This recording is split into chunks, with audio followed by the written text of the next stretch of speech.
Gibby thinking about. And Chinese men that were tied to walls would show worm movies out of their penises into the air in apparent disgruntle and dismay. And it would be wadded up.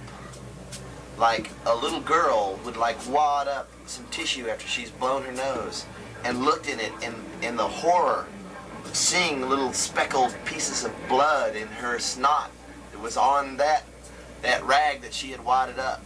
And then she threw it away, knowing that that was her life in there, and that her life would never be the same because the world was divided up into 4 parts. There was the magus, the tutor, the fancor, and the daria. And the daria and the fancor were at war with the tutor and the fartos, who I haven't mentioned to this point, because they were the 5th part, who were invisible, and they were all powerful.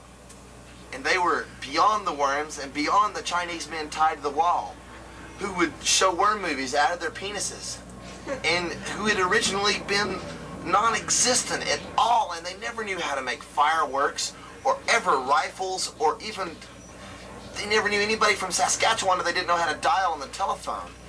And they had these Volkswagen buses that they had designed like they were cathedrals of God. And they had directed all of us, all of my relatives, the worms, and the Chinese man himself. They had traveled hundreds and thousands of miles. They had, when they came to the sea, they went under the sea and they talked to the fish. And see, when the fish travel in a line, there will be a little dot near their rear end, and a string will come out.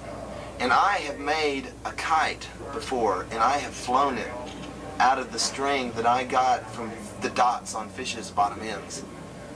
And I have flown it so high that I have been able to see the Etruscans, the Bolivians, the Artesians, and the Walhalters.